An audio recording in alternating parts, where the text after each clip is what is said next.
Good morning, viewers. This is Neil. Welcome to Bold Basic. Thank you for tuning into our channel again. Today we are out to go to Jurien Bay, which is about 220-230 k's out of Perth.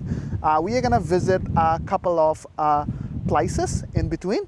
So we have already driven about 100 k's, and this is the first stop that we are making, and from here we are started to capture the sceneries. Now sceneries are particularly good.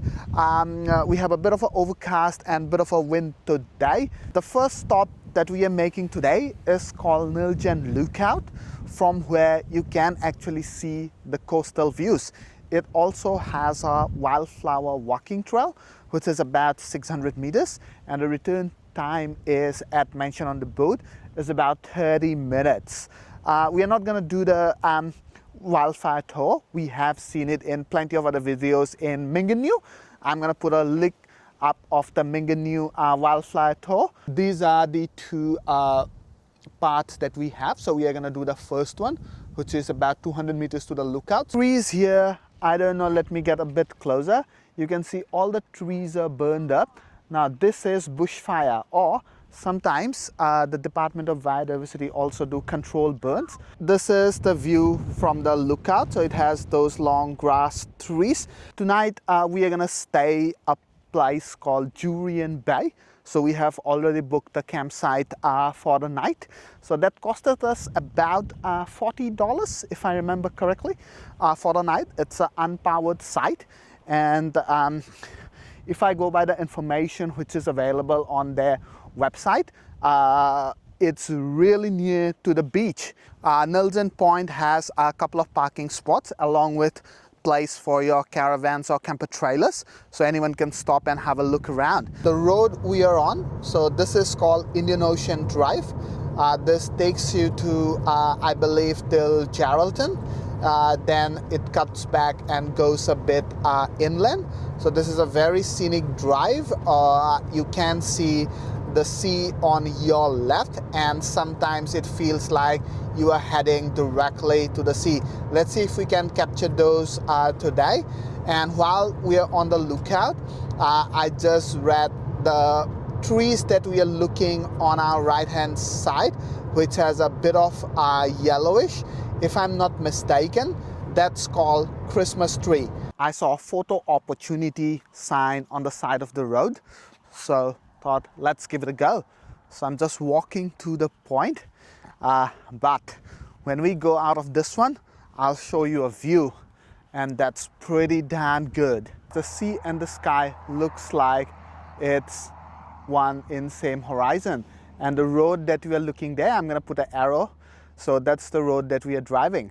So see those sand dunes? How's that for a view? We have a bit of a fly problem here. So if you generally come up north, it's always advisable to carry a net that you can actually put over your hat. If you go further north, the amount of flies, it increases. We have been to Geraldton once, and the amount of flies were there. It's like we bought the nets in Geraldton because of that. Look at the view at the distance. That's I just showed you, and this is the road that I have shown you in the video. I'm gonna put an arrow up there at that part. But look at the sea, look at the sky, look at the road. This is what we live for. It's a pretty good view that you can see every day, or we can see every day, and not get bored of it. This is the second spot of our day, which is Pinnacles Desert in Nambung National Park. At the Pinnacles Desert Discovery Center, just outside of Cervantes on WA's Torquoise Coast. The center is your gateway to the mysterious world of Pinnacles Desert in Nambung National Park. Inside, we can see interactive displays that explains how these towering limestone columns formed, which you can see in the screen, so you can pause the video to read more elaborately what's living in the health around them and how the local Ute people are connected to this land. Just outside the center, you will find walk trails, drive trails, and lookouts to really take in the desert view. A perfect spot for a quick stroll. Now, that is the map of the coast. So the roads are not sealed. It's a 4-kilometer one way. You need a park pass, so you can either buy a daily one or you already have an annual one, then you don't need to buy.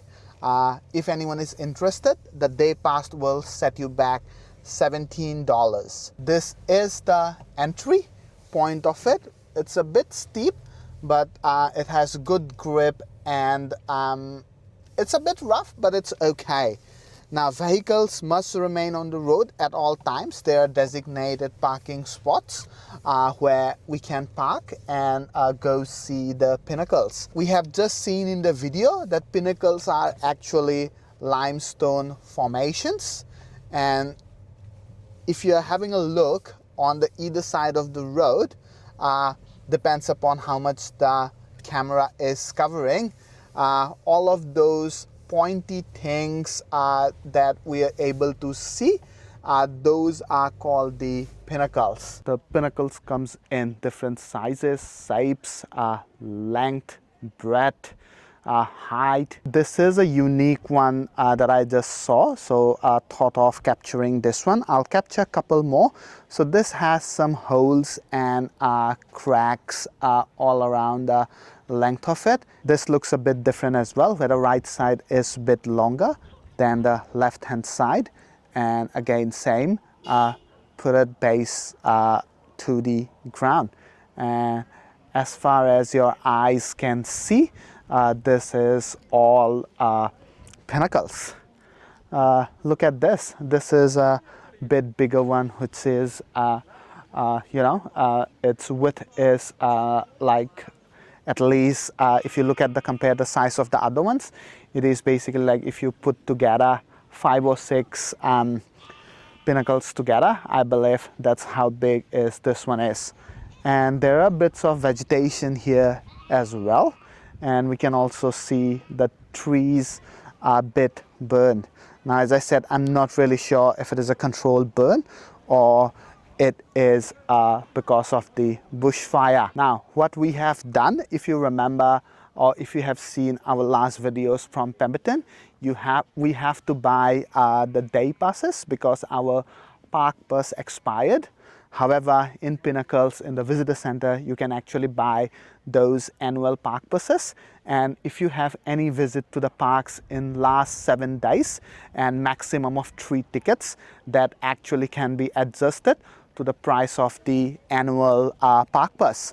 The annual park pass for all parks without concession cost about $130. These are on our left, so these are pretty big and pretty tall as well, and bit of vegetation at the back, and the road is quite narrow. Let me show you, and with big stones, or I think those are stones, those are not limestones maybe, so those marks the roads where you can actually drive. It's a bit of a uphill here, and with a sharp left turn, and you have 2 pinnacles on either side. So if you're bringing a car which is a bit wide, please be careful. We saw a viewpoint, so just about to go there and see. It's called Desert View. I just read that pinnacles are top heavy, fragile, and prone to breakage. Let me try to show you the view from the top of the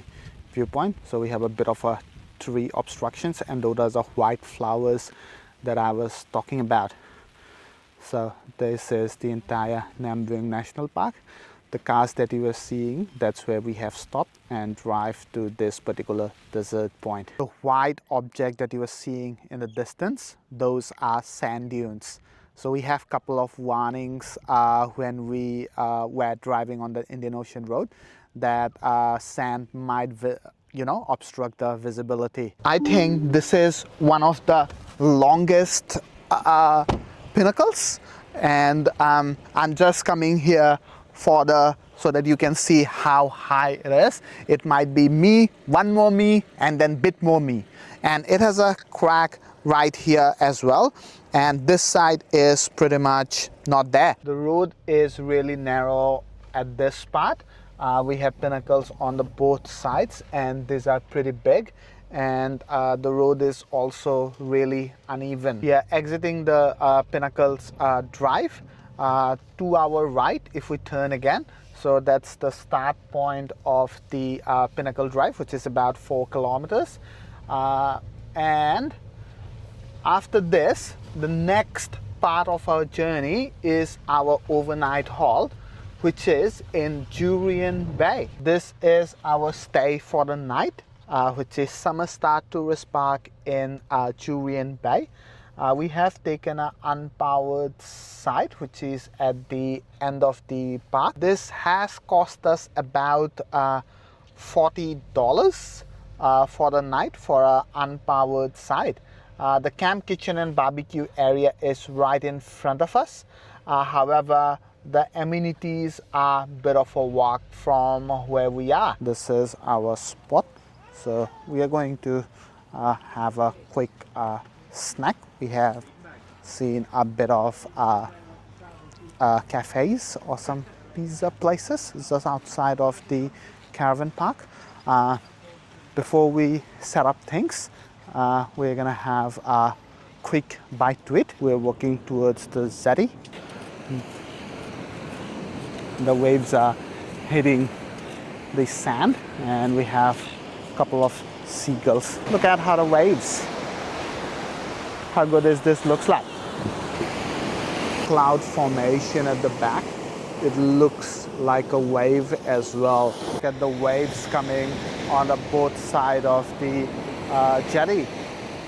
That's Indian Ocean for you in my background. This is just in front of the jetty walk. So those rubber kind of platform where my finger is, that's the jetty walk, and this is just in front of the jetty. And we have a couple of space to sit down, and these are not covered, but there is also one picnic table over there where if it is raining or something like that, you can take shelter. This is the parking, so it has both parking for small cars as well as for a vehicle with a trailer. For the people who lives right near the beach, those houses, I'll consider them pretty lucky. That would be one of the dream things to do, actually get a house near the beach. But yes, it is damn expensive. That's our food, basically the snacks. So we have some pork bites and chicken skewers. So let's have it.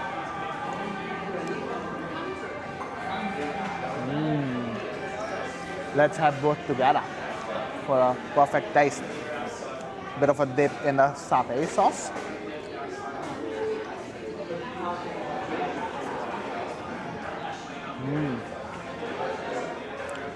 Very nice, but very hot.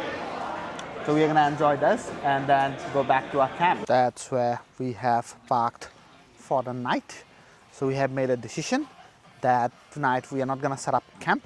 We're just gonna sleep in a car, but we are going to set up the marquee or the gazebo so that we can cook inside. Dinner is ready. We have baby cub, some rice. It's about 9-10. After having this dinner, we are gonna sleep. Before sleeping, I'm gonna show you our setup inside, how we are gonna sleep. So this is still raining. We just had our dinner. So let me show you our sleeping setup.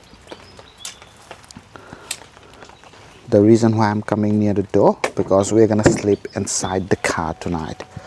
So I have already got a bed ready.